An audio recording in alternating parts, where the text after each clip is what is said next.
Hi everyone, and thanks for tuning into this sculpting tutorial video where I'll be talking you and showing you through the steps taken to sculpt the dragon on screen at the moment. To begin with, I'll start with an armature. In this case, there's a standard champagne cork and 4 aluminium wires 1mm thick have been glued into this and then secured further with some Gorilla Glue, which is a 2-part epoxy glue. And then on top of this, some green stuff model and putty, which is a 2-part epoxy putty regularly used in the miniature wargaming industry. So these 4 lines are then bent and shaped into the position that I'm looking to sculpt onto. Just a general outline really of what I envision the final sculpt to look like.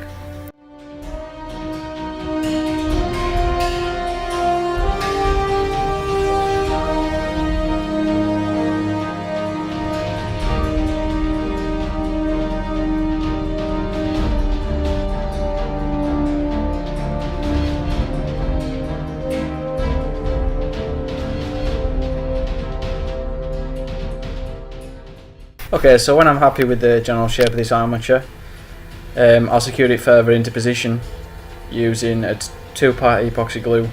In this case it's Gorilla Glue again that I'm using, but there's a number of different ones available on the market. And while this is still wet, I believe it's got about a 5 to 10 minute curing time.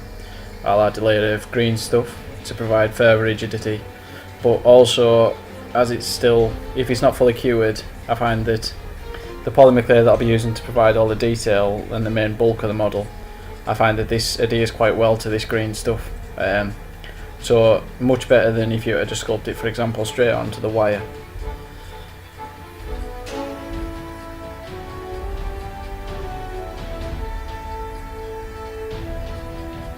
And once the model's fully coated in this green stuff, again as it's still wet or not fully cured, it's still quite sticky, I'll add a layer of polymer clay. In this case I'm using Fimo Professional. I'm pretty new to the world of sculpting, to be honest with you. I've used a few polymer clays. I've used for example Sculpted, Super Sculpted, and I've also sculpted with I've sculpted with green stuff for details and sculpted with milliput. And when I recently came across Fimo Professional, I was very impressed with it. It's very easy to blend new layers in, for example, and add details. And once it's cured, it's not quite as brittle as some of the other polymer clays I've worked with. So yeah, it seems very good all around. And once the entire model's coated in this layer of this Fimo Professional or any other polymer clay of your choice, I can start bulking out the model. For example, around the jaw, around the nose, around the eyebrows. Just areas I know that'll need a bit more bulk before I start with the detailing.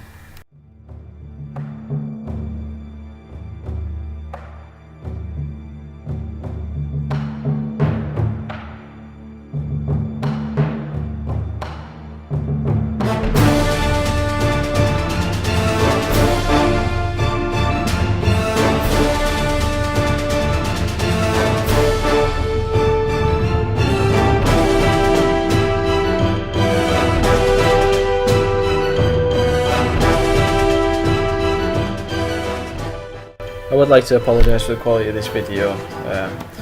I'm pretty new to the world of making videos and things, putting them on YouTube. I got a GoPro camera for Christmas last year and I thought I'd use it for this video. I had the choice of either attaching it to my head or to my chest. I thought attaching it to my head I'd just be looking all over the place, so it'd be a bit too much moving around. So I thought I'd attach it to my chest, but obviously the angle's not the greatest. You spend a bit of time looking at the bottom of a cork, for example. But obviously I will bear that in mind for the next video, the next tutorial or whatever the next video is that I do. And I'll look into the angle and make sure that the best views possible are used. Also I've sped this video up quite a bit, as you can see. So hopefully I'll improve on that next time. It's intended to be a speed sculpt, but I'm not really one for speed. I'm a bit of a perfectionist, to be honest with you. I like to really take my time, and obviously I'll often just go over the same place over and over again for ages. So I've tried to speed through this one as much as I can, but obviously to get the video length to a reasonable time, I've had to use the assist of speeding up the actual video quite a lot. So I do apologise for this, and hopefully the next video I'll make sure it's a lot better, and a lot easier watching, and hopefully more informative as well, as I become more used to making videos.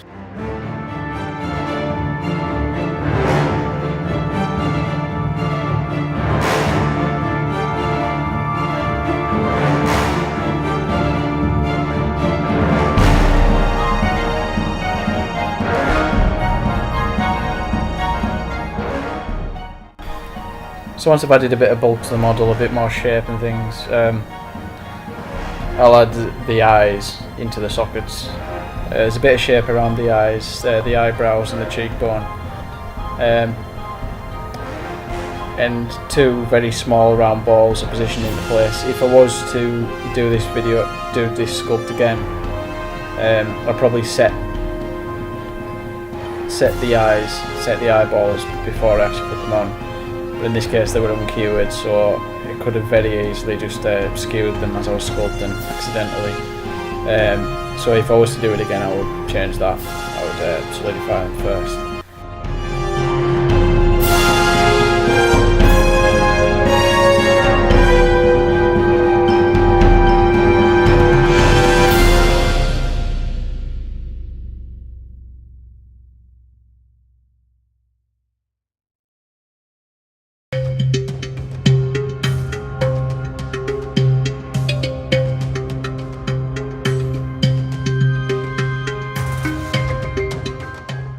When it comes to the tools that I use, I bought a set of about 12 tools, but there's one in particular that I use the majority of the time, probably about 90% of the time, and that's the one with a small round edge at one side, and it's got like the knife sort of edge at the other side. So yeah, I use that majority of the time. There's one other tool that I find kind of useful, and that's the one with like the very sharp point. It's obviously useful for like poking holes and things. It's very much like a pin, and yeah, but it like can't really think of any instances that I've used it, but I do use it like for very, very intricate details.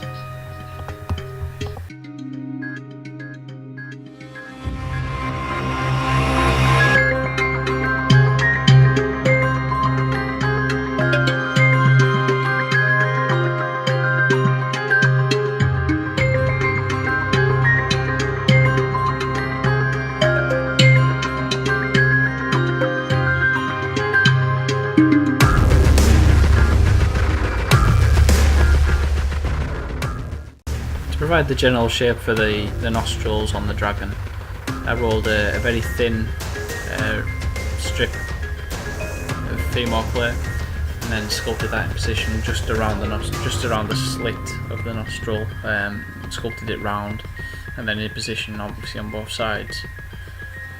Obviously then I've added a bit more bulk to the eyebrows. Sorry, that's not on screen.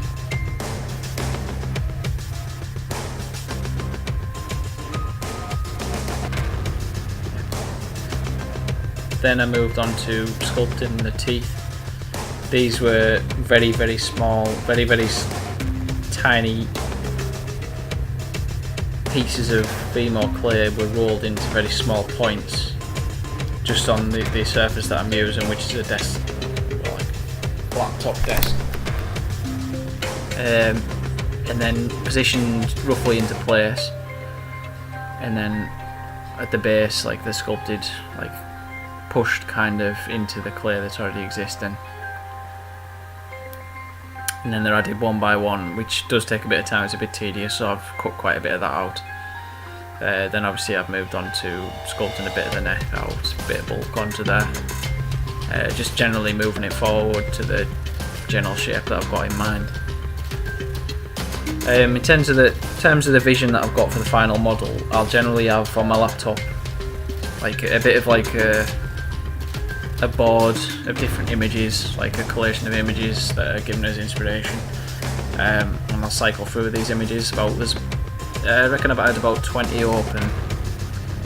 I just cycle through, for example, different images of a T-Rex. You probably see like inspiration from that in the model, for example around the upper jaw, and other images that I had open were, well, I did use quite a bit of inspiration from different dinosaurs, Dilophosaurus, Velociraptors and things like that.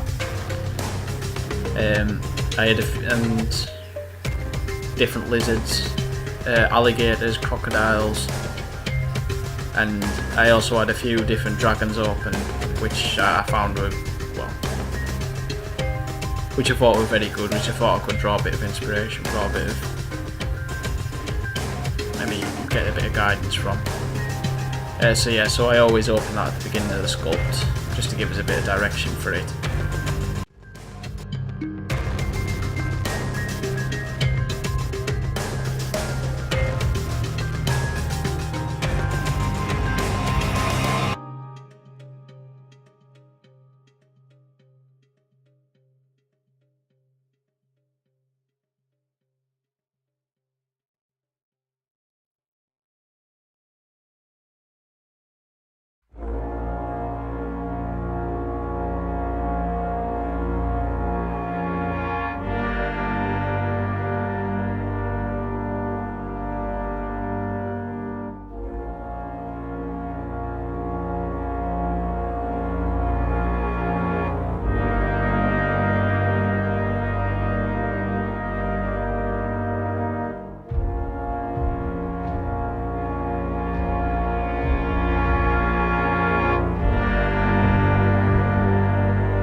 I decided that I wasn't going to go for a scaly look around the neck, around the front of the neck. I wanted to go for like a skin kind of look. Like obviously you need to go for like a dragon kind of skin. Obviously it's going to be rough, it's going to be, have different veins and things like that sculpt into it. So I started by just putting little strips into position, just randomly around the neck, and then obviously blend them into position around the sides, push them into place, and then that will form the base of the skin. Obviously this will be could be worked on further on in the video.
Once I was happy with the general shape and form of the sculpture, I moved on to adding details and different textures to the skin and to the scales.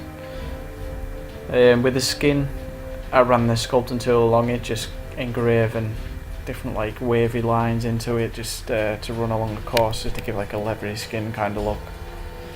And along the scales, like running down the back of the spine, I was running just long, just straight lines, just straight edges to the edge of the scale, just to give a more realistic kind of look.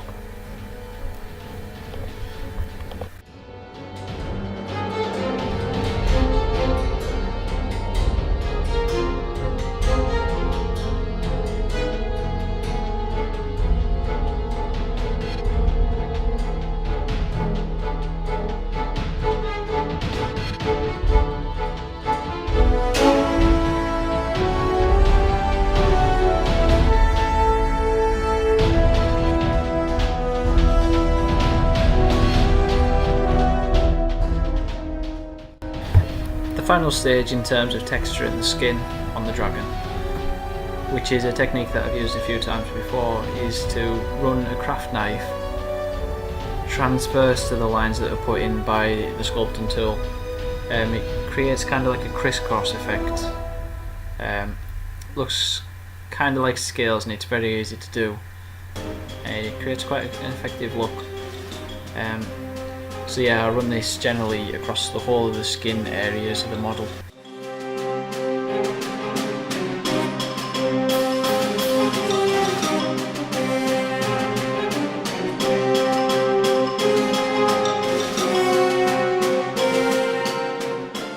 I was fully happy with the sculpture.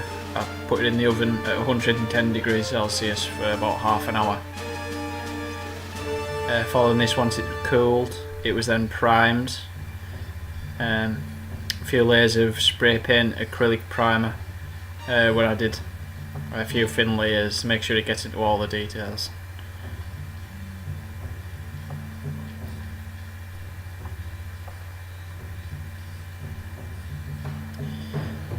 For the final colour, I fancied going for like a gold type look. I thought this might look quite good, quite authentic. So again, probably about 3 or 4 very fine layers were added of the gold spray paint, a Umbral spray paint I think it was.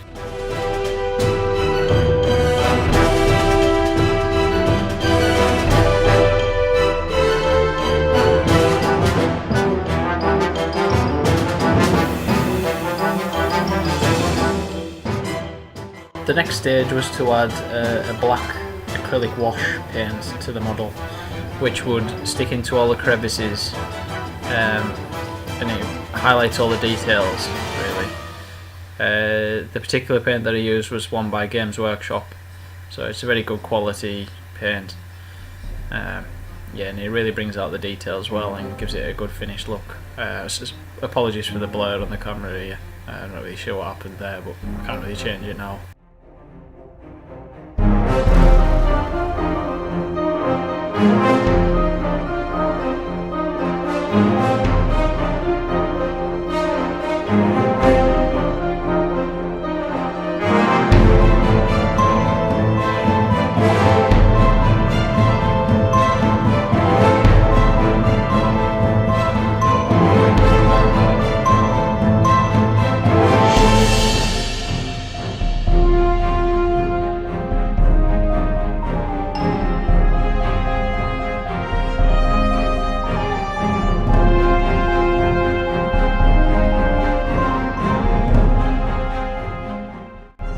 So thanks very much for watching. I hope you've taken away 1 or 2 useful tips. Please tune into the next video. Hopefully I'll make it a bit higher quality, and hopefully that'll be useful to you as well.